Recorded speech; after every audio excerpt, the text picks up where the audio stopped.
Hello friends, today I am talking about the certain guidelines and certain the regulations which are associated with eco-sensitive zones. So what are eco-sensitive zones, what is importance of these eco-sensitive zones as part of conservation of the protected areas and natural resources. I will talk about these things. So eco-sensitive zones, these are the ecologically fragile areas. Okay हम ऐसा भी कह सकते हैं कि these are very much important, such a sensitive zones, to the already existing protected areas, to cover up, to annul up the already existing protected areas. So these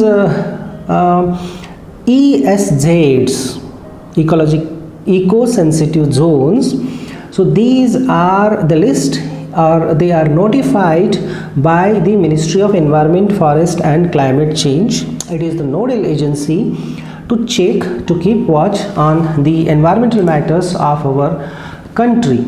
So we already have a network of protected areas like national parks, wildlife sanctuaries, biosphere reserves and other. We have more than 600 protected areas in our country, and it is expected, it is believed that we should conserve the resources existing in such a protected areas more seriously, and for that purpose to envelop them, to cover up them. Eco-sensitive zones, that concept or that initiatives are started by the MOEFCC, and it is also associated with the existing laws and rules or certain strategies that we are committed to protect resources of our country. The purpose of declaring such a eco-sensitive zones is to create some kind of shock absorbers to the protected areas by way of regulating and managing activities around such a protected areas. So sensitive areas must be watched. The activities which are carried out there must be checked, monitored in order to prevent damage to already existing protected areas. So I will say that they act as transition zone. So from the areas of high importance, high protection towards the areas of low or lesser protection. So I will say again here that Ministry of Environment, Forest and Climate Change is authority to provide guidelines about eco-sensitive zones and to notify these areas. If you go and visit to the website of Ministry of Environment, Forest and Climate Change, you will able to see almost from all states and yes, even union territories also, the notifications related with eco-sensitive zones in our country. The new guidelines came in 2011, and yes, I will say what is the basis behind it. It is the Environment Protection Act of 1986, which does not mention about the eco-sensitive zones that government should look after and take care of such a protected areas. So but there is one section 3 of that act of 1986.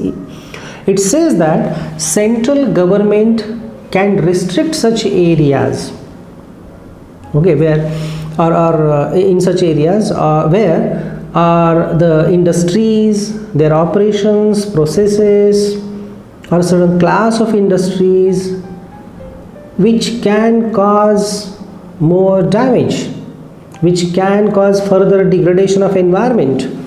Or I will say that in order to take certain safeguards in areas of ecological importance, So that provision is there. Even Environment Protection Rule of 1986, that Rule 5, it also state that government can prohibit and restrict certain industries or their operations in order to protect the environment, like, or biological diversity of certain areas, or they can restrict certain industries in order to stop the pollutants to come out into the environment. So again, I will go ahead and tell you that eco-sensitive zones could go up to 10 kilometers around the protected areas, like wildlife sanctuaries, national parks, as a major important PAs. So they will annul up from the already existing boundaries of sanctuaries or national parks. They will annul up, they will cover up certain area from that boundary, from their boundary. So eco-sensitive zones could go up to 10 kilometers around the protected areas. So you know the importance, the corridors, sensitive corridors, connectivity of one place to the other place. The certain patches are very much important for the movement of organisms, okay, or even certain landscapes, certain areas of geographical and geological important, even if they are beyond 10 kilometers width, they can be included in eco-sensitive zones. Even as a part that the extent of these regulations, eco-sensitive zones, it may not be uniform and throughout country. It may vary as per the need, and there is flexibility. So the area of eco-sensitive zones is variable, but it could go up to 10 kilometers from the boundary of the protected areas. So I came to know about one example, one issue, that the people in Kerala, they are protesting against the declaration of eco-sensitive zone around Wayanad Wildlife Sanctuary. They feel that they will lose their certain rights. There are certain limitations that people are afraid about it because of declaration of ESZ. Yes, there is a midway. We want development, economic development, we also want conservation of our resources, and for that purpose, people, state government and central government, they should come together in order to solve such issues, and especially without any conflict, in peaceful ways, such issues can be solved, because everyone wants resources.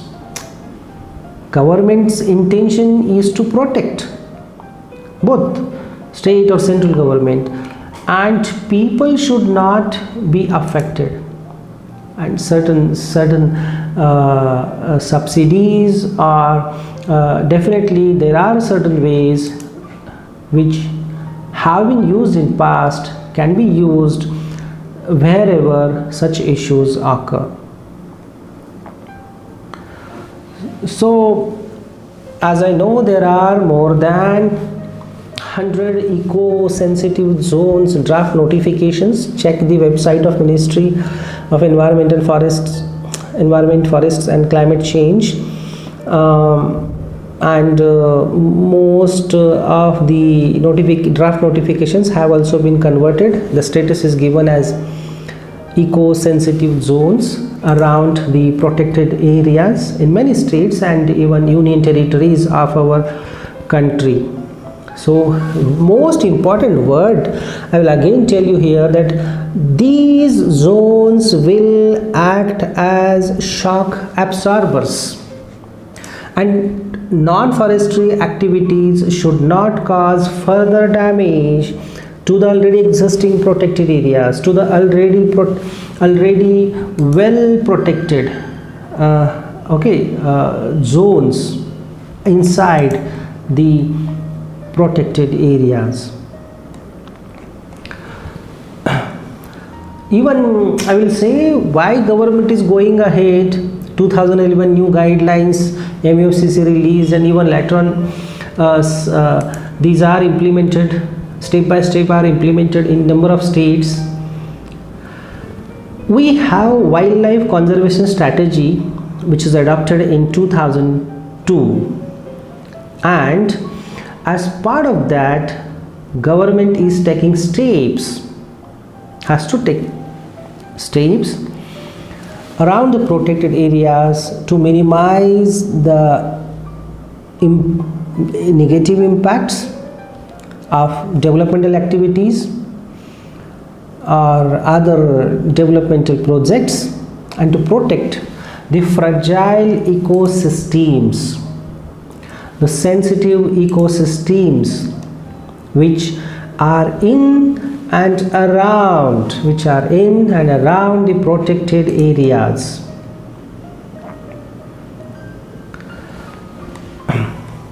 So for ecologically sensitive zones, for each ecological sensitive zone, a special notification is released. So you can check and download the special notifications for each ESZ in states and in union territories also. So for that purpose, zonal master plan for eco-sensitive zones is necessary, and that zonal master plan shall be prepared in consultation with the different departments of the state government. The more important thing is to integrate the ecological and environmental considerations in such a zonal master plan. So Environment Department, Forest and Wildlife, Agriculture, Revenue Department, Urban Department, Tourism Department, Rural Department, Irrigation and Flood Control, Municipality, Panchayat Raj, Public Works Department, even highways departments of the state, they should come together, they should discuss about the issues or solution of these issues, in creating, finally going towards the zonal master plan for eco-sensitive zones. The zonal master plan shall not impose any restriction on the approved existing land use. This is the condition. And again, this plan should provide for restoration of denuded areas, conservation of existing water bodies, management of catchment areas, watershed management, groundwater management, soil and moisture conservation. So this is the part, needs of the local communities and other aspects of environment or that area. So the care should be taken to check, to conserve, to promote environmental activities, environmental conservation related activities. Again, zonal master plan has to demarcate all the existing worshipping places, the other forest areas, agricultural areas, fertile lands, green areas, even horticultural areas, lakes and water bodies, and maps should be prepared by them in that plan.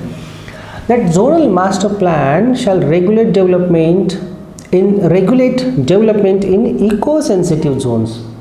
So development is regulated, development is managed. This is the purpose of the ESZ, and they should ensure the eco-friendly development of the local communities, especially their livelihood sources, income sources should go ahead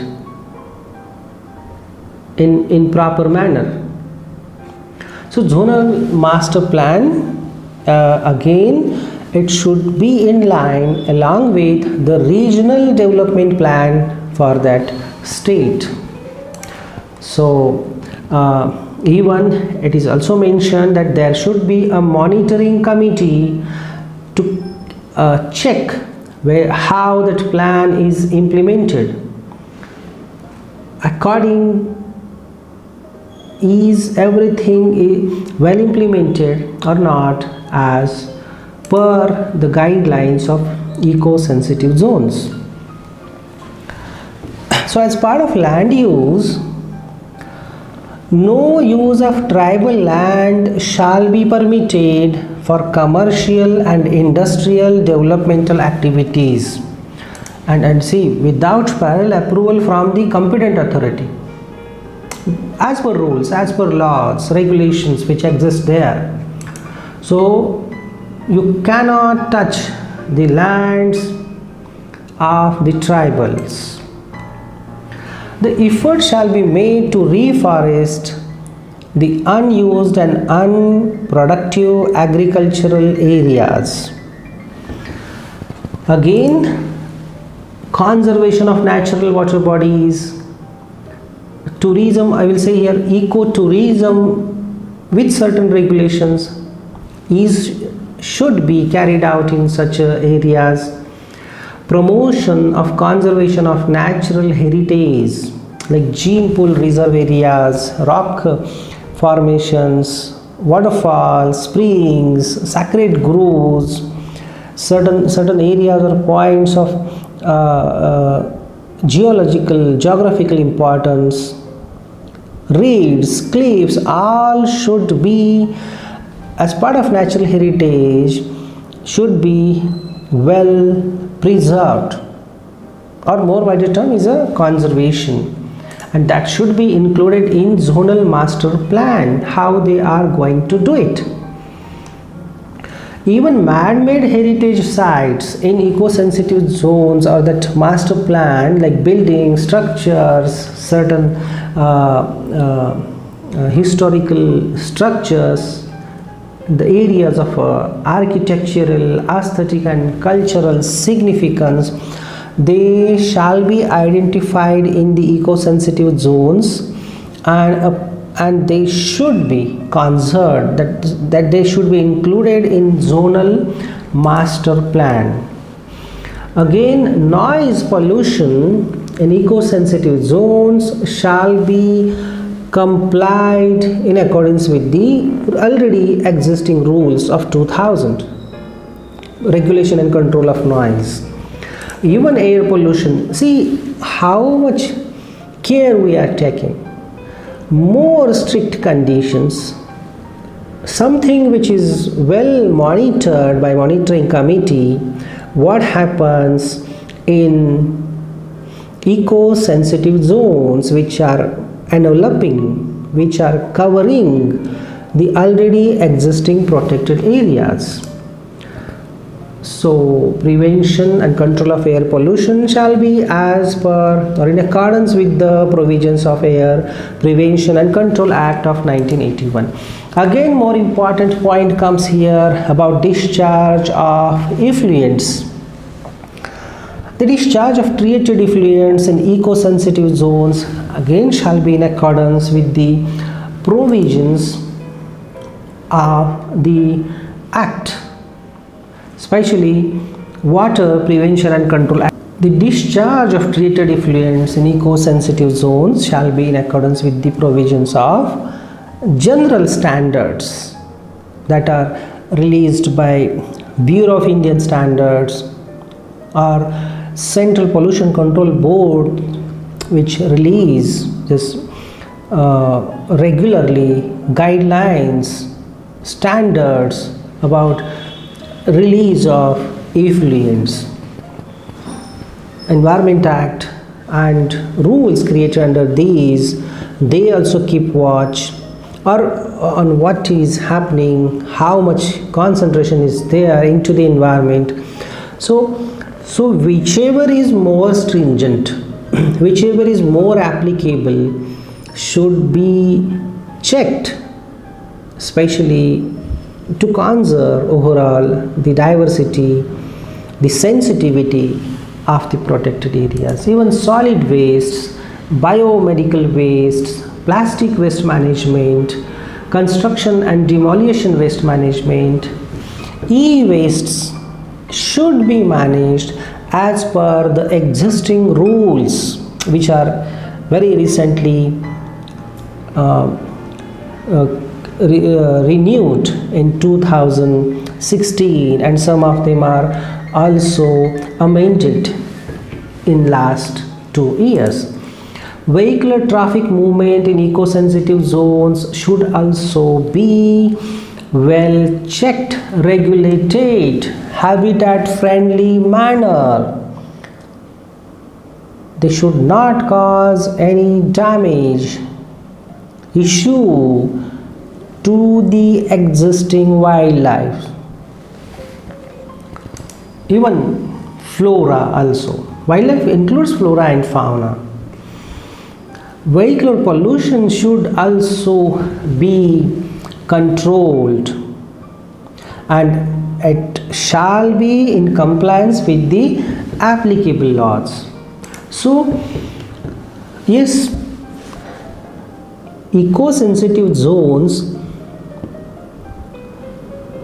they are somewhat special zones, special monitoring committees are there, and no further degradation of environment, no further damage is expected here, because they are protecting, they are covering, they are enveloping the already existing protected areas.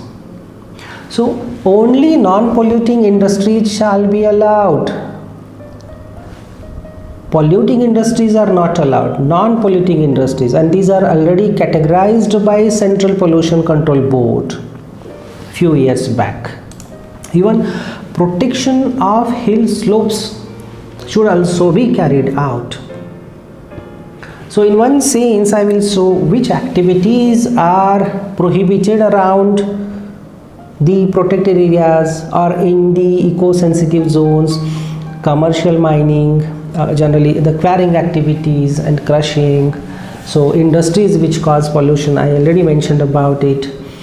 Larger developmental activities like even hydropower projects, commercial use of firewood in eco-sensitive zones. Even yes, as already I mentioned, the plastic disposal, waste disposal, generation of effluents and out of limit, it is not allowed. So even wastewater disposal, if they are causing pollution, such industries are definitely well monitored, or it is mentioned they will not allow to carry out their processes or further operations. The all activities in general, you should know that these are governed by provisions of Environment Protection Act. It is an umbrella act. There are a number of rules which are created under this act of 1986, and later on the rules which are created, amended in 2006, certain rules are again renewed and even again amended in last 2-3 years. So even Coastal Regulation Zone notification of 2011 now, which is suppressed, and new notification of 2019 is there, and even Environment Impact Assessment notification. Okay, that is very important for all types of developmental activities, for other applicable laws okay, should be followed, well checked as part of eco-sensitive zones, and these are Forest Conservation Act of 1980, which is amended in 1988, Indian Forest Act of 1927, again later on amendments associated with it, Wildlife Protection Act of 1972, which is amended time to time, and these are more important for overall conservation of environment. In one sense, in one line, all applicable laws their provisions shall be well implemented in order to manage, in order to regulate the activities that occur or that will occur in eco-sensitive zones. So commercial mining, stone quarrying, crushing units, industries which may cause pollution, actually causing pollution, these not allowed, but yes, every activity, any activity, there is certain damage to the environment, certain pollutants they come out, but they should be well regulated, well watched, monitored by using already existing laws. So establishment of major hydro projects, setting up of brick kilns, use of certain production or processing which generate hazardous wastes, watch on discharge of untreated effluents. Again, I will say here that even use of polythene bags, introduction of certain species, so they are well checked, regulated under applicable laws. Again, I will mention here construction activities, establishment of hotels and resorts, small scale but non-polluting industries, felling of trees, collection of forest produce, again the communication towers, laying of certain pipelines or cables, widening of roads, protection of hill and slopes, river banks, movement of the traffic, the ongoing agricultural and horticultural practices, dairy practices. See, all these things are regulated under all applicable laws. In addition, I will say here some commercial extraction of surface and groundwater from eco-sensitive zones, how the wastes are managed, how the liquid wastes are released, how the large-scale commercial livestock by the companies are managed, even commercial signboards and hoardings, ecotourism, all are managed, regulated as per the applicable laws. I will say here somewhat more strict monitoring is carried out in eco-sensitive zones, and there is monitoring committee for monitoring the eco-sensitive zones, and as for notification, concerned district collector is chairman of such a monitoring committee. So there are some other members also, an expert in biodiversity which is nominated by state government as a member, another member expert from ecology from reputed institution, university or a state member, again representative from state public works department, again another representative from State Pollution Control Board, and last, in charge of the protected area, concerned protected area, as a member secretary. So these are the people who are part of that monitoring committee which is set up for eco-sensitive zones. And I will last point I will mention here that all major national parks and sanctuaries, almost from all states and union territories, government is planning to create eco-sensitive zones around these protected areas. Shock absorbers, remember this word, shock, they should act as shock absorbers, and to prevent further degradation of environment, it is very much necessary. This is our commitment to protect our resources. So with this I will stop here. Thank you for kind attention. I will come up with another new topic in future related with environment, conservation, or an important issue which is and solutions of it related with you and me. Thank you very much. Bye bye.